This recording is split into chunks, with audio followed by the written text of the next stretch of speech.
Men speak of understanding women, yet cannot even decipher the chaos within their own minds. The irony is tragic and telling. These aren't Plato's words, but if you read his dialogues with honest eyes, the message is unmistakable. Plato was never concerned with tactics or romance. He didn't write about seduction or social games. He aimed his philosophy at something far more dangerous: the inner blindness of man. Before men fell for beauty, before they bowed before charm and softness, Plato had already exposed the real trap, not woman, but the man who has never confronted his own delusions. You likely recall the allegory of the cave, the story of prisoners shackled in shadows, mistaking flickers of light for reality. It's one of philosophy's most quoted parables. But what few dare to acknowledge is that these shadows were not merely political lies or false ideologies. One of the most seductive illusions ever cast on the male psyche is woman. Not woman as she truly is, but woman as fantasy and echo projected by longing, weakness, and unconscious yearning. This illusion isn't her fault. It is man's failure to master his own mind. He becomes enchanted not with reality, but with projection, not with love, but with dependency. Plato never tells us directly, but the warning is clear. The untrained mind worships images. It falls for the symbol, not the truth. And so the deeper tragedy unfolds. Men chase what they imagine, not what is. They fight for shadows and suffer in silence, convinced they are in love, when, in fact, they are merely lost. This isn't about blaming women. It's about reclaiming your mind from the illusions you were never taught to question. It's time to walk out of the cave, but first, you must dare to open your eyes. Plato's Cave and the Illusion of Women, a dangerous reflection of your inner blindness. There is a cruel, inevitable trap that has claimed generations of men, not through violence, but illusion. It doesn't come with chains or warnings. It arrives in the form of desire, smiles, and seduction. And the most dangerous part, you think it's real. Plato warned of this millennia ago, not in the language of romance, but of shadows. In his allegory of the cave, he spoke of prisoners chained in darkness, watching shadows on a wall, mistaking them for reality. That cave still exists, but today, its walls are made of your unmet desires, your fantasies of women, and your ignorance of the soul. You believe you are falling in love. In truth, you're falling deeper into your own illusions. You don't see her, you see a projection, an image born from your hunger for completion. Like the prisoners in Plato's cave, you chase shadows, not the substance behind them. You mistake beauty for divinity, attention for intimacy, and drama for depth. But you are not being seduced by a woman. You are being enslaved by your own undisciplined soul. This message is not for the faint-hearted. It's for the man who's exhausted not just from heartbreak, but from betraying himself for love. For the one who has built temples for women who never stayed. For the man who has confused her silence for mystery, her tests for love, and her withdrawal for punishment. You're not cursed, you're simply blind. And Plato's words are the torch that can light your way out. Most men are raised to worship feminine approval. We are taught that a smile means we're worthy, that attention is currency, that validation is a reward for good behavior. We are taught to perform, not to lead, to please, not to discern. But if all you seek is her gaze, you will never see yourself. You'll bend until your spine snaps, then call it devotion. You'll abandon your mission for a woman's affection, then call it love. Plato would call it enslavement to appetite. Stoicism would call it a failure of reason. Like the wild horse in Plato's chariot of the soul, your desire runs rampant while reason sleeps, and every time you justify your weakness with phrases like, "I can't help how I feel," you tighten your own chains. The problem isn't women, it's your inability to rule your inner world. This illusion doesn't collapse with heartbreak. It collapses with awareness. When you begin to see women not as angels or enemies, but as mirrors reflecting your discipline or lack thereof, everything changes. That woman who ignites your obsession. She may not be magical. She may simply be reflecting your own disowned potential. Your craving for her presence reveals your absence of purpose. Your fear of her loss reveals your lack of self-respect. Here's the shift. It's not about fixing her, it's about reclaiming yourself. So stop asking, why doesn't she love me? Start asking, why am I drawn to someone who doesn't? Instead of projecting longing, sit with it, feel the emptiness. It's trying to show you something about yourself. The woman is just a catalyst. The work is yours. As Plato said, the worst of all deceptions is self-deception. Until you bring your unconscious into the light, you will call fantasy fate, projection passion, and emotional chaos love. And every woman you meet will either become your goddess or your judge. Neither is real. The modern man must awaken not by blaming women, but by questioning himself. This is the cave you must escape. You must stop chasing shadows and turn toward the blinding light of truth. Only then can you see clearly. Only then can love be real. Because until you master your own mind, she will own it. The appetite that rules you. How women reflect the man you haven't mastered. You think she's manipulating you, but what if she doesn't have to? What if the real manipulator is the part of you that's starving for validation? That restless craving is not hers, it's yours. And until you confront it, every woman will feel like a test you cannot pass. In Phaedrus, Plato warns of divine madness, the kind that disguises itself as love but is driven by a wild horse of appetite. The soul, he says, is like a chariot pulled by two horses, one noble, disciplined, and obedient to reason, the other unruly, addicted to pleasure, pulling you toward chaos. When you meet a beautiful woman and your mind goes blank, when your discipline vanishes and your purpose dissolves into desire that's not passion, that's slavery. This is how men become fools for affection. We abandon our purpose at the first touch of attention. We reshape our lives for someone we barely know. And then we wonder why she stops respecting us. Why? Because she sees the moment our chariot collapsed when reason dropped the reins and the wild horse took over. That's when love becomes humiliation. Let's be clear, women don't need to control you. Your own appetite does it for them. She flirts once you're hooked. She pulls back, you spiral. She posts a story, you forget your goals. But she's not the enemy. She's just the mirror and your reflection. It's a man ruled by his urges, not his mission. When a man lives in appetite, he becomes emotionally fragile, spiritually empty, and psychologically chaotic. He'll say he's in love, but in truth, he's intoxicated by the fantasy she represents. And when the fantasy fades, so does his identity. Plato would say he's still in the cave, mistaking flickering illusions for truth. Want to test this? Do nothing. Don't text, don't chase, just observe. If her silence breaks you, it wasn't love, it was dependency. If you feel panic in her absence, ask yourself, what did she represent that I couldn't find in myself? This is the soul's true work. Not to pursue her, but to pursue the part of you that thought she was the answer. Practically, begin each day with 5 minutes of silence. Breathe. Ask yourself one hard question. What am I chasing today, truth or validation? Then choose one act that serves your mission, not your craving. Maybe it's writing, maybe it's reading, maybe it's simply holding the line when she tests your calm. You'll feel the wild horse pull, but you're no longer a prisoner. You're a man learning to ride. Marcus Aurelius said, "You have power over your mind, not outside events." That includes her silence, her praise, her distance, and her warmth. None of that defines you.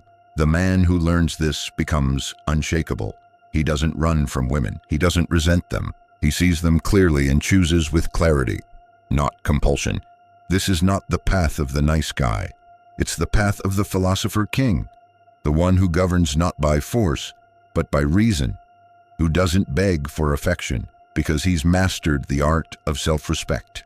A woman may test you. That's her instinct, but if you crumble, that's on you. The test was never hers. It was yours. And you pass not by reacting, but by remembering who you are. Divine madness and the collapse of the masculine soul. There's a madness that men mistake for love, and Plato didn't shy away from naming it. He called it theomania, divine madness. But don't let the poetry fool you. This isn't the madness of enlightenment. It's the collapse of your inner structure, triggered not by love, but by obsession, by the unruled horse of appetite dragging your soul into chaos. Every time you abandon your values for affection, every time you silence your truth for intimacy, every time you sacrifice your mission just to keep her around, you are not being romantic, you are being consumed. Plato's chariot is a map of your soul. The noble horse is your reason calm, patient, driven by logos. The dark horse is your appetite emotional, impulsive, and easily seduced. The charioteer is you, but when the charioteer loses control, the dark horse takes over, and that's when men fall, not in love, in madness. You see, most men don't want a woman. They want relief from loneliness, from doubt, from the feeling that they are not enough. And when a woman appears to offer that, she becomes more than a person. She becomes a savior, a goddess, a drug. But she didn't ask for that role. You gave it to her. You elevated her image to mask your own incompleteness. And when she walks away, you call it betrayal. But the only betrayal was your own of the truth. The tragedy, most men don't even notice the moment it happens. She pulls away, you panic. She tests you, you fold. She withholds affection. You abandon your mission to prove your worth. That's not love. That's divine madness.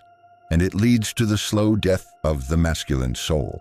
Plato wasn't writing about dating, but he was writing about domination, about the way unmastered desires destroy kingdoms, from empires to marriages to self-worth. The man who cannot control his appetite will be ruled by her, by society, by his own illusions. Want proof? Look around. The man who once stood tall now tiptoes around her moods. The man with vision now adjusts his path to keep her close. He used to lead, now he pleads. He used to create, now he performs. And she sees it. She may not say it, but she feels it. Respect is gone, attraction fades, and she doesn't even know why. But Plato would, because the charioteer lost control. And when you surrender the reins, don't be surprised when someone else drives. The solution, not bitterness, not retreat, but realignment. Bring the noble horse back, tighten the reins. Stop giving power to beauty, to validation, to the illusion that someone else will complete you. Try this today. When you feel the impulse to text her, ask yourself, is this love or is this my wild horse pulling me off the road again instead of chasing her energy? Return to your own. Sit, write, train, build, reclaim the charioteer. You don't need to move, you need to root. Epictetus said, freedom is the only worthy goal in life. It is won by disregarding things that lie beyond our control. Her reaction is beyond you, but your discipline is not. So become the man who walks with purpose, not because he's cold, but because he's clear, who loves not from lack, but from fullness, who doesn't crumble in withdrawal, but grows deeper in solitude. That man is rare, but when he enters a woman's life, she knows. Not because he chases her, but because he doesn't need to. She senses the presence of a man who's mastered his soul, a man who's no longer ruled by divine madness. Women as mirrors of the ungoverned soul. Women don't control men. Let's start there. What they do consciously or not is reflect, and what they reflect can either elevate you or expose you. The truth is, she is not the storm. She is the mirror that reveals whether the storm already lives within you. When a woman pulls away and your sense of self collapses, was it really her fault? Or did she just reveal how fragile your inner structure was? Plato understood this better than most. In Gorgias, he warned that chasing pleasure over discipline corrupts the soul. Modern men call it chemistry. Plato calls it slavery. Let's break this down. When she ignores you and you feel worthless, that wasn't her punishment. It was your projection. When she praises you and suddenly you feel invincible, that's not love. That's dependency. This isn't manipulation, it's feedback. Plato teaches that your soul has three parts: reason, your higher mind; spirit, your drive; and appetite, your desire. Most men today live trapped in appetite, ruled by impulses they never questioned. They see her smile and think it means destiny. They feel her attention and call it love. But it's not love, it's hunger, unchecked, unexamined, and it's killing your sovereignty. A woman is not responsible for what she awakens in you, but you are responsible for what you do with it. Take a common example. She challenges you, withdraws slightly, tests your presence. You chase harder, text more, get anxious, lose sleep, and eventually lose her. Why? Because she didn't respect your desperation. She saw your need, and need kills polarity. It's not that women want to hurt you, but when you do not master your inner world, her mere presence will unravel you, not because she's toxic, but because your soul has no center, and if you don't govern it, she will, through approval, silence, withdrawal, seduction, not out of malice, but instinct.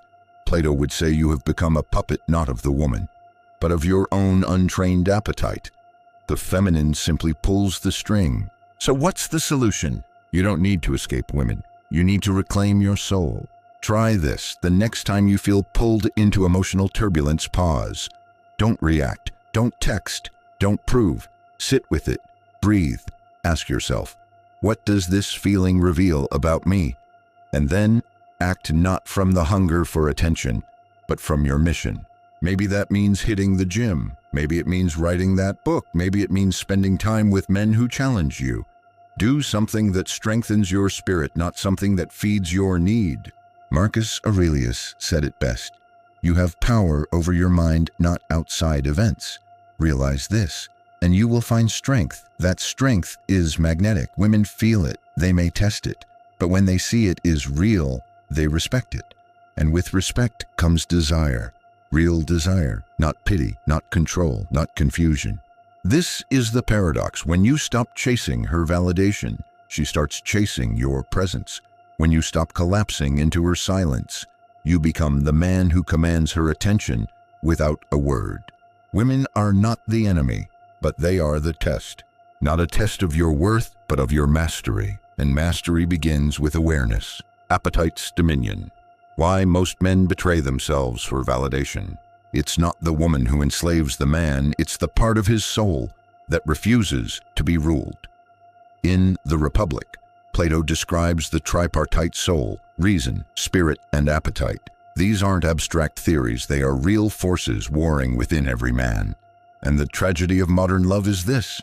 Most men allow appetite to win. Appetite isn't just hunger for food or sex. It's the compulsion to be desired, to be seen, to be validated. And when this appetite isn't tempered by reason and governed by purpose, it devours everything, your values, your focus, your identity. You see her beauty and feel drawn. That's natural. But then you imagine her approval as a symbol of your worth. That's where the collapse begins. Plato warned that unchecked appetite corrupts not just the individual, but the entire city. Today, that city is your mind, and many of you have let desire overthrow your inner king. You compromise your truth to maintain a smile. You betray your standards to hold her attention, and when she senses that your soul no longer leads you, become invisible to her. Here's the brutal truth. Women can feel when a man lives in appetite. It shows in the way he chases, the way he fears rejection, the way he overcompensates with gifts, silence, or rage. It's not his love that repels her, it's his lack of self-rule. Appetite whispers lies. If I just impress her, she'll stay. If I'm always available, she'll choose me. If I become what she wants, I'll finally be enough. But Plato would call this spiritual cowardice. Take the man who abandons his mission to please her. At first, she enjoys the attention, but over time, she begins to pull away. She sees that his energy no longer carries direction, it orbits her, not purpose. And when his soul becomes a reflection of her approval, she no longer respects what he offers. This is how men betray their kingdoms for a smile. So what do? You reclaim the throne every day. Appetite will whisper. It will tempt you to text when you should stay silent, to bend when you should stand, to chase when you should build.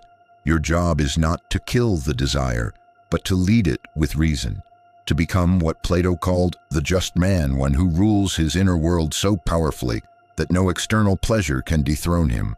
Practice this. When you feel the urge to reach out for validation, stop. Ask yourself, is this action led by reason or appetite?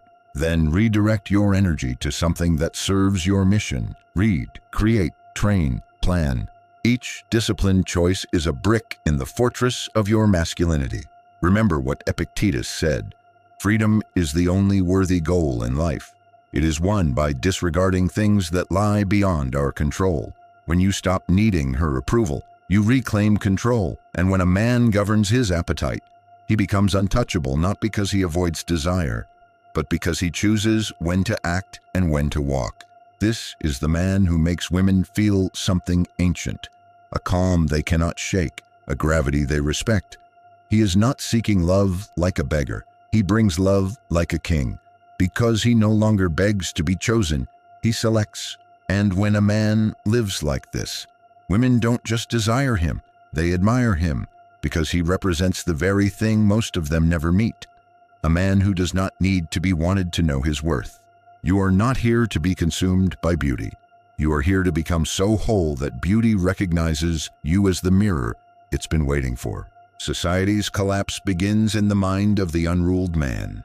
Plato did not merely warn against the decay of cities, he warned against the decay of the soul. And in the laws, he reveals something chilling. The moment a man places pleasure above discipline, his inner republic begins to fall. Sound familiar? Look at today's world. Watch how easily men abandon their truth for female approval in politics, religion, relationships. It's not because women demand it. It's because most men have been trained to fear losing women more than they fear losing themselves. This is not love. This is cultural hypnosis. Modern media calls women the prize. Culture tells you to earn her love by compromise. Even religious institutions have twisted devotion into emotional servitude. A man learns that being agreeable is good, and confrontation means losing her. And so he silences himself not out of wisdom, but fear. This fear corrodes him from the inside. Every time he nods when he should speak, every time he smiles when he should set a boundary, he reinforces the false gospel of obedience over integrity. Plato would call this man enslaved, and what's worse, he thinks he's being a good man. But women don't respect what is weakly given.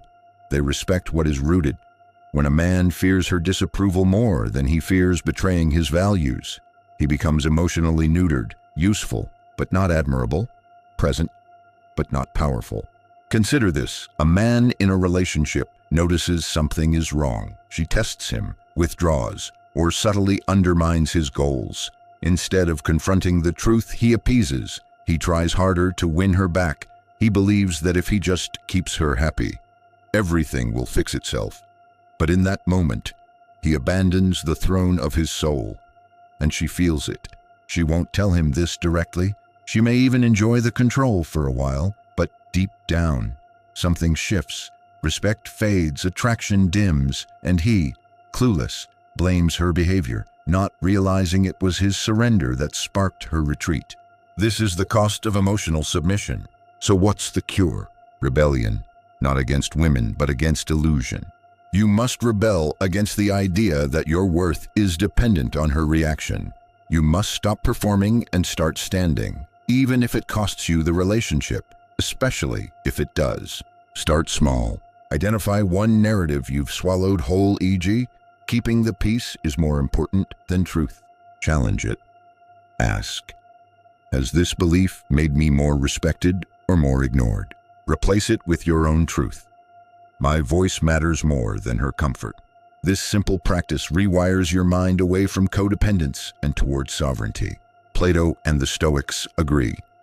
Integrity is the root of real power. Marcus Aurelius wrote, "If it is not right, do not do it. If it is not true, do not say it." Imagine applying that in your next argument. Imagine saying nothing just to keep her calm, because silence is not always peace.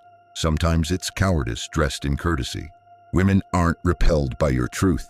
They're repelled by your fear of speaking it. When you begin to live as if your truth is non-negotiable, the world shifts. You will lose some people, but the ones who remain will finally see you. And one of them may be her no longer seeing you as an option to mold, but as a man to respect. This is not toxic, this is sacred, because no woman can truly surrender to a man who surrenders himself first. So become the exception. Refuse to collapse under her moods, her silence, her seduction. Love her, but never more than your own mind. Let your principles be the fortress, and your presence the fire that cannot be extinguished by rejection. Women's tests aren't attacks, they're mirrors. You think she's testing you because she's cruel. Think again. Women test men for the same reason. The world tests iron, only fire reveals what's real. And as harsh as it sounds, her withdrawal, her criticism, her silence, they're not rejections, they're reflections. They reveal you, not her. Plato warned that the most dangerous injustice is self-betrayal. In Gorgias, he said it's better to suffer injustice than to commit it, because every time you betray yourself to gain approval, you wound your soul. That's exactly what happens when men fail women's emotional tests, not because the woman is unfair, but because the man is unprepared. She challenges your ideas to see if they're yours or if you'll bend. She withdraws affection not to punish you, but to feel if your foundation wavers when warmth disappears. She flirts with chaos to see if your calm can hold. These are not games. They are instinctive attempts to locate your center. And when there's nothing there, she senses it instantly. A man who collapses at the first sign of disapproval, who over-explains when challenged, who begs when tested, he doesn't appear loving. He appears hollow. His need for her becomes louder than his sense of self, and her attraction evaporates. Now, let's be clear. This isn't about playing games or acting indifferent. This is about embodying what's real. Imagine this. She pulls away emotionally. Most men panic, sending multiple texts, asking what's wrong, promising to change. But the rare man, he pauses, he breathes, he grounds himself, and he returns to his path, not to punish her, but because his life doesn't orbit her mood. That pause speaks volumes. It says, I'm here, but I won't trade my dignity for attention. It says, you're free to test me, but I'm not taking an exam. It says, love me or leave me, I won't abandon myself either way. This is the kind of man a woman can surrender to, not because he dominates her, but because he refuses to disappear. So how do you become this man? Start here. Notice the next test. It might come as a sarcastic comment, a cold silence, a challenge to your plans. Do not react. Instead, anchor, feel the discomfort, but don't flinch. Affirm your center. Say to yourself, I am enough with or without this. Return to your routine. Go to the gym. Write your plan. Call your mentor. Show life that you cannot be pulled off mission. This isn't coldness, it's composure. And women don't hate it, they crave it. Why? Because in a world of men who perform and pursue, the man who holds his center becomes magnetic. His steadiness challenges her chaos. His restraint awakens her feminine. His silence forces her to feel, sometimes for the first time. Plato and the Stoics agree. Self-rule is the highest rule. Seneca wrote, endure and persist, not out of numbness, but out of principle. Every time you persist without collapsing, you tell her and yourself, I lead my soul. No one else does. She might call you distant. She might accuse you of being cold. But if your intention is rooted in clarity, not revenge, she'll feel the difference. Her tests will end not because you pass them, but because you render them unnecessary. The woman who cannot shake your peace will respect your presence. And the woman who doesn't respect it, she was never worth the storm she carried. So next time you're tested, remember, she's not the enemy, she's the mirror. Pass the test not to impress her, but to honor yourself. The philosopher king within, reclaiming power through clarity. Plato didn't write about seduction, but he described the most seductive man without ever mentioning romance. He called him the philosopher king, a man who rules not lands first, but himself. Not a playboy, not a chaser, not a charmer, but a sovereign. And in the context of modern dating, this kind of man is almost mythical. You become a philosopher king when you master your inner republic when reason governs your passions, not the other way around. And here's the radical truth. The man who cannot be seduced is the man every woman remembers. Why? Because most men crumble at the altar of feminine energy. They orbit her emotions. They adjust to her moods. They need her approval to feel whole. But a philosopher king, he doesn't chase affection, he commands respect. He's not swayed by silence. He's not shattered by distance. He doesn't flinch when she tests him. He observes, he reflects, and most of all, he stays the course. Imagine this. A woman pulls away to see if you'll fold. Instead, you remain calm. You continue pursuing your mission. You don't retaliate. You don't collapse. You don't try to win her back. You simply exist in your clarity. That, right there, is power, because she feels your strength not through domination, but through your unshakable alignment.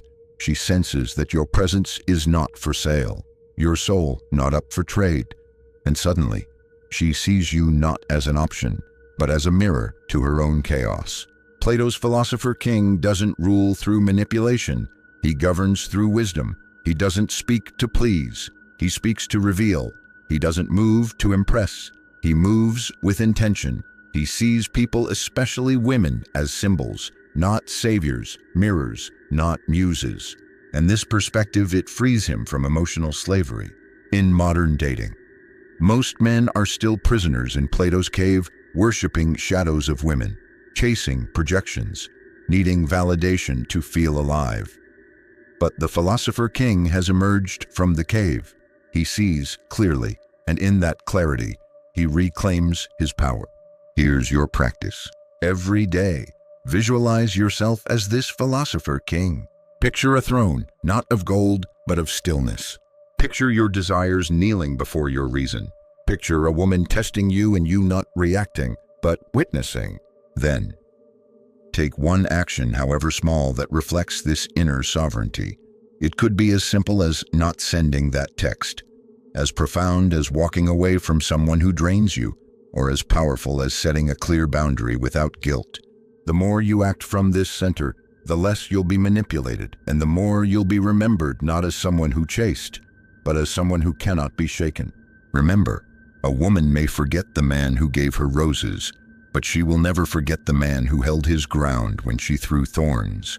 Plato believed that the just man is unshaken by praise or blame, by reward or punishment. He is not swayed by crowd approval. He is not owned by affection. He is ruled by logos, by reason, by virtue, by clarity. In the language of Stoicism, this is called self-rule. Epictetus wrote, "Be your own master," and in love, that's not coldness, that's leadership. Women don't need more men who perform. They need men who embody, who choose presence over performance, stillness over seduction, clarity over chaos. Be that man, and the ones who cannot meet you there, let them go. Because the philosopher king does not descend for attention, he reigns for purpose.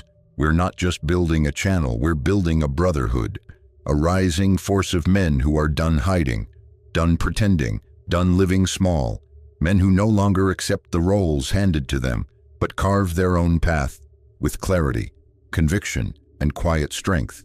This is a movement for those who choose self-mastery over self-pity, for those who know that true power begins within the power to govern your thoughts, to direct your energy, and to walk through this world on your own terms. If these words stirred something in you, don't let it end here.